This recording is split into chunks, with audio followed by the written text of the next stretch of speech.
ଆଜି ସ୍ମୃତି ସାନ୍ତନାର ଏଇ digital audio କବିତା ଆସରରେ ମୁଁ ନିହାରିକା ରାୟବରାଳ ମୋର ସମସ୍ତ କବିବନ୍ଧୁମାନଙ୍କୁ ନୂଆବର୍ଷର ହାର୍ଦ୍ଦିକ ଅଭିନନ୍ଦନ ତଥା ସମ୍ପାଦିକା କବି ସବିତାରାଣୀ ବେହେରାଙ୍କୁ ସ୍ୱାଗତ।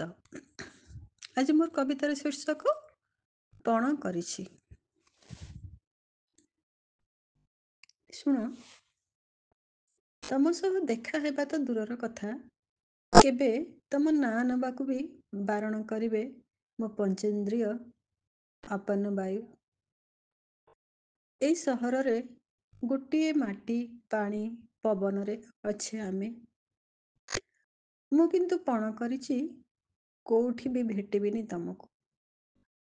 ରାସ୍ତାରେ, ରେସ୍ତୋରାଁରେ, ବଜାରରେ, ଟ୍ରାଫିକ୍ ଛକରେ, ସଭା ସମିତିରେ, ମନ୍ଦିରରେ ଅବା ପାର୍କର ନିରୋଳା ପବନରେ ମୁଁ ପଣ କରିଛି। ମୁଁ ପଣ କରିଛି କେବେ ବି ଉଠିବନି ତମ କଥା ବନ୍ଧୁ ମେଳରେ, ସମ୍ମିଳନୀରେ, ବଣଭୋଜିରେ କି ବିସ୍ଥାପନରେ। କେବେ ବି ହଠାତ୍ ଚମକି ଉଠିବିନି ତମ କଥା ଭାବୁ ଭାବୁ ଭାବନାରେ, କି ଲୁହମାନେ ଏମିତି ଝରିଯିବେନି ଟେଲିଭିଜନ ପରଦାରେ ଦେଖୁ ଦେଖୁ ପ୍ରେମ ପ୍ରତାରଣାର ଦୃଶ୍ୟ, ପଢ଼ୁଥିବା ଉପନ୍ୟାସର ନିଃସହାୟ ପ୍ରେମିକା ଚରିତ୍ର। ମୁଁ ମନା କରିଦେଇଛି।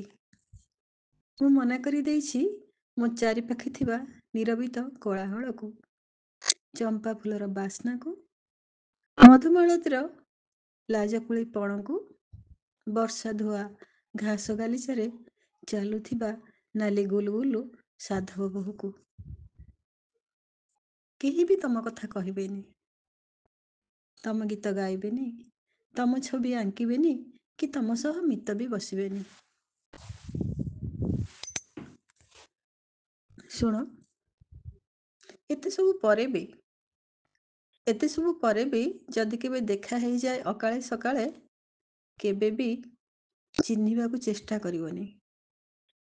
ଆତ୍ମୀୟତାରେ କି ଆପଣାପଣରେ, ଅହମିକାରେ କି ଅନ୍ତଃକରଣରେ, ଅସୂୟା କି ଅନୁତାପରେ। କାହିଁକି ନା ଏବେ ଆଉ ମୁଁ ହୋଇନାହିଁ। ଏବେ ଆଉ ମୁଁ ମୋ ପୃଥିବୀ ଭିତରେ ନାହିଁ।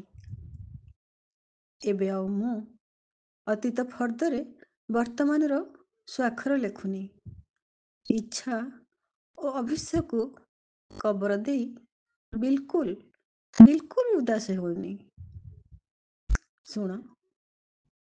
ଶୁଣ, ତମକୁ କେତେ ଜନ୍ମ ନେବାକୁ ପଡ଼ିବ ପୁଣି ଥରେ